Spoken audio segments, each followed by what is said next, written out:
जोहार। झारखंड विधानसभा के बजट सत्र के आज 5वां दिन रहे। प्रश्नकाल के तहत आज प्रश्न वर्ग 4 में चुनल विभागों से संबंधित प्रश्नों के उत्तर दियल गेले। इकर में तारांकित प्रश्नों के गोट 34 और अल्प सूचित प्रश्नों के गोट 23 रहे।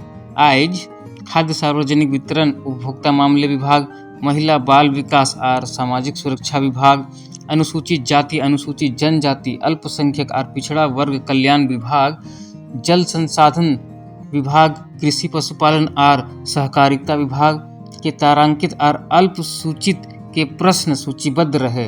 अल्प सूचित और तारांकित प्रश्नों के गोट 57 रहे। प्रश्नकाल को प्रारंभ करने दीजिए। सूचना है सर, हमारे विधानसभा क्षेत्र में सर कल देर रात्रि सर रेलवे विभाग की लापरवाही से 2 लोगों की जान चली गई, कई लोग घायल हैं सर। हम लोगों का भी संवेदना है।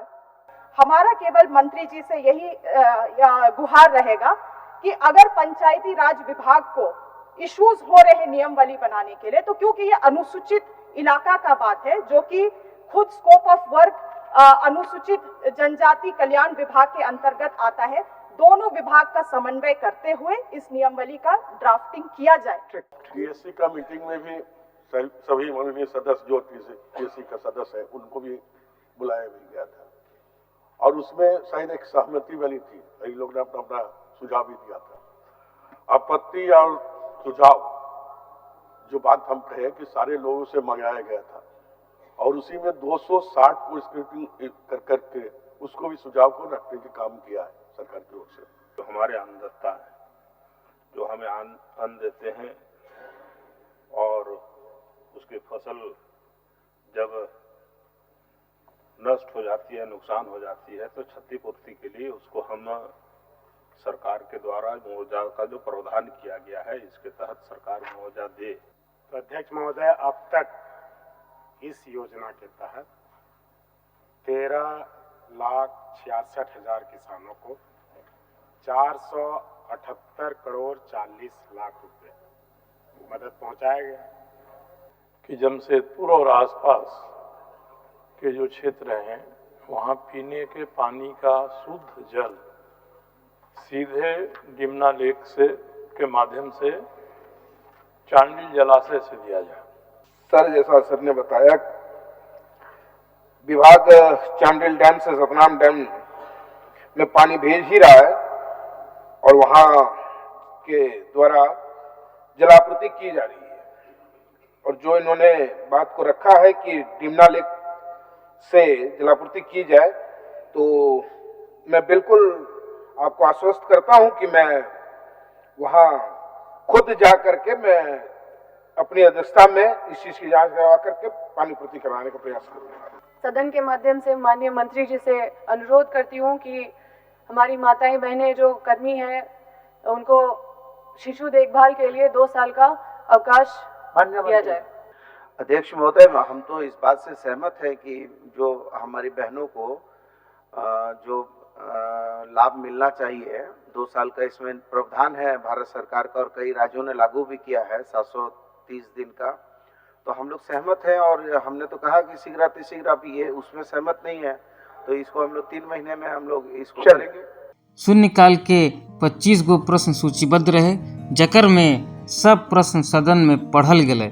माननीय सदस्य श्री प्रदीप यादव और माननीय सदस्य श्री चंदेश्वर प्रसाद सिंह के द्वारा ध्यानाकर्षण के सूचनाएं पढ़ल गए, जकर पर सरकार के बातचीत भेलै।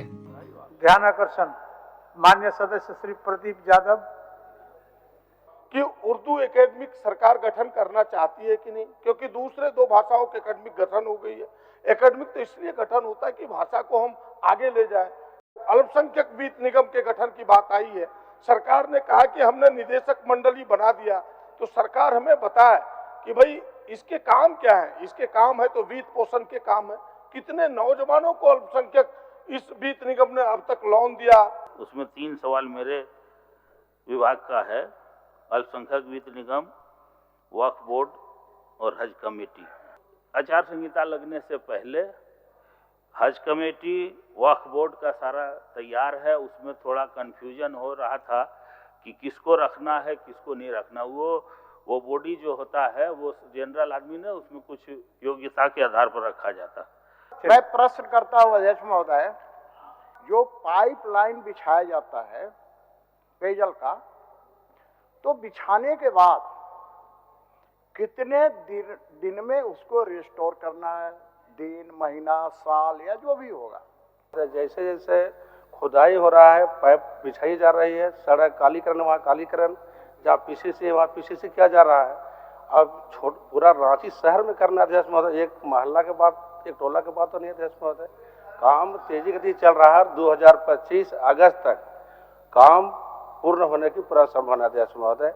झारखंड विधानसभा के प्रक्रिया और कार्य संचालन के नियम 216(1) के तहत आज प्रश्न और ध्यानाकर्षण के विशेष समिति के संयोजक माननीय श्री नलिन सोरेन के द्वारा राज्य के निजी क्षेत्र और सरकारी कार्यालयों में अलग एजेंसी द्वारा स्थानीय उम्मीदवारों के खातिर नियोजन के संबंधित समिति के प्रतिवेदन के प्रति सभा पटल पर रखल थी।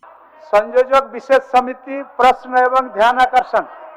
अध्यक्ष महोदय, झारखंड विधानसभा की प्रक्रिया तथा कार्य संचालन के नियम 216(1) के तहत राज्य के निजी क्षेत्र में एवं सरकारी कार्यालय में विभिन्न एजेंसी द्वारा स्थानीय उम्मीदवार के नियोजन से संबंधित विशेष समिति प्रश्न एवं ध्यानाकर्षण का प्रतिवेदन की एक प्रति सभा पटल में रखता हूँ।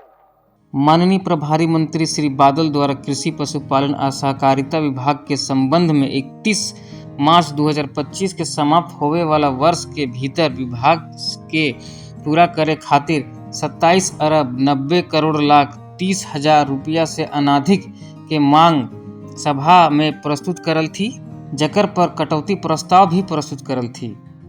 मंत्री प्रभारी कृषि पशुपालन सहकारिता विभाग। मैं प्रस्ताव करता हूं कि कृषि पशुपालन एवं सहकारिता विभाग कृषि प्रभाग के संबंध में 31 मार्च 2025 को समाप्त होने वाले वर्ष के भीतर भुगतान के दौरान जो व्यय होगा उसकी पूर्ति के लिए 27 अरब 90 करोड़ 15,30,000 रुपये से अनधिक राशि प्रदान की जाए। यह प्रस्ताव राज्यपाल की सिफारिश पर किया गया है। दूसरा पहला में सबसे पहले प्रस्तुत व्यय विवरणी के चर्चा में भाग लिए खातिर समय दियल के घोषणा आसन से करल थी। ई चर्चा में श्री लोबिन हेम्ब्रोम, श्री मनीष जायसवाल, डॉक्टर इरफान अंसारी, डॉक्टर लंबोदर महतो, श्री अमित कुमार यादव, श्री मंगल कालिंदी और श्री रणधीर कुमार सिंह चर्चा में भाग लियल थी। हमारे झारखंडियों में ये ताकत है, खून में ताकत है। भूखे प्यासे खट सकता है, भूखे प्यासे चौका मिट्टी ढो सकता है, भूखे प्यासे खेत खलिहान खान में खट सकता है। महोदय, बादल जी को मैं धन्यवाद देना चाहता हूं कि केंद्र प्रायोजित योजना में 60 और राज्य योजना में 50% राशि इन्होंने खर्च करने का काम किया। महोदय, मैं इन्हें धन्यवाद देना चाहता हूं। अध्यक्ष महोदय, तो ये कहां से आपका बजट खर्च होगा? जिन्होंने झारखंड के 3.5 करोड़ जनता को हित में देखते हुए इस बजट को पास किया गया है। इनका घोषणा पत्र में था महोदय कि हर प्रखंड में मॉडल किसान स्कूल खोलेंगे।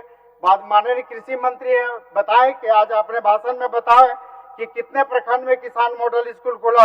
हमारे किसान तभी सशक्त होंगे जब हमारे किसान के खेतों में पानी पहुंचेगा। अध्यक्ष महोदय, इसलिए आग्रह करना चाहेंगे कि जल संसाधन मंत्री और कृषि मंत्री यहाँ पे बैठे हुए दोनों का ऐसा सामंजस्य बने कि हमारे किसानों के खेतों तक अच्छा नहर, अच्छी खेती योग्य व्यवस्था, समुचित व्यवस्था सरकार कर पाए। अध्यक्ष महोदय, तब हम सशक्त किसान की बात कर सकते हैं। अध्यक्ष महोदय, माननीय कृषि मंत्री जी को बहुत बहुत धन्यवाद देना चाहूंगा कि आपने जो बजट लाया है एक किसानों के हित में है और झारखंड के जनता के हित में। कृषि के क्षेत्र में हमारी सरकार ने वर्ष 2024-25 में 50,000 से बढ़ाकर 2 लाख रुपए तक किसानों के ऋण माफ करने का प्रस्ताव है। अध्यक्ष महोदय, मैं आज कटौती प्रस्ताव के समर्थन में बोलने के लिए आया हूं। अभी हमारे कृषि मंत्री जी यहां बैठे हुए हैं। जो बजट इन्होंने आज रखा है सदन के अंदर, अनुदान की मांग इन्होंने रखी है। अध्यक्ष महोदय, मूल बजट को देखा जाए 1,28,000 करोड़ का बजट, और कृषि विभाग को क्या मिला? मूल बजट का मात्र 4% से कम। कैसे होगा अध्यक्ष महोदय किसानों का विकास? सरकार के ओर से माननीय प्रभारी मंत्री श्री मिथिलेश ठाकुर वित्तीय वर्ष 2024-25 के आय व्यय में सम्मिलित अनुदान के मांगों पर सभा में सरकार के ओर से उत्तर दिले, जे सभा के द्वारा स्वीकृत भेलै। हमारी सरकार सुखाड़ को देखते हुए प्रति किसान 3500 रुपए भी किसानों को दे रही है। जहां जहां सुखाड़ है, ज्यादातर गांवों में, ज्यादातर पंचायतों में इससे किसान लाभान्वित हो रहे हैं। हमारे दुग्ध उत्पादन के क्षेत्र में एक बहुत बड़ा हम लोगों ने कदम उठाया है।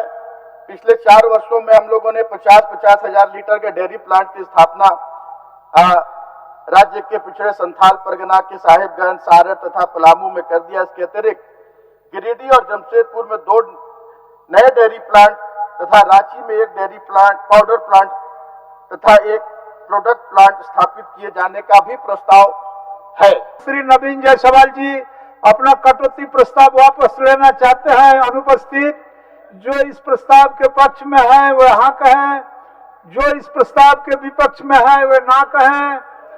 मैं समझता हूं कि प्रस्ताव के विपक्ष में बहुमत है, विपक्ष में बहुमत है। ये प्रस्ताव अस्वीकृत हुआ। अब मैं मूल प्रस्ताव लेता हूं। प्रश्न यह है कि कृषि, पशुपालन एवं सहकारिता विभाग कृषि प्रभाग के संबंध में 31 मार्च 2025 को समाप्त होने वाले वर्ष के भीतर भुगतान के दौरान जो व्यय होगा उसकी पूर्ति के लिए 27 अरब 90 करोड़ 15 लाख 30 हजार रुपये से अनधिक राशि प्रदान की जाए। जो इस प्रस्ताव के पक्ष में है वह हाँ कहें, जो इस प्रस्ताव के विपक्ष में है वह ना कहें। मैं समझता हूं कि प्रस्ताव के पक्ष में बहुमत है, पक्ष में बहुमत है। ये प्रस्ताव स्वीकृत हुआ, मांग स्वीकृत हुई। ओकर बाद सभा की कार्यवाही दिनांक 1 मार्च 2024 के 11 बजे बिहान तक के लिए स्थगित कर दिए गए। माननीय सदस्यगण, सभा की कार्यवाही शुक्रवार दिनांक 1 मार्च 2024 के 11 बजे पूर्वाह्न तक के लिए स्थगित की जाती है।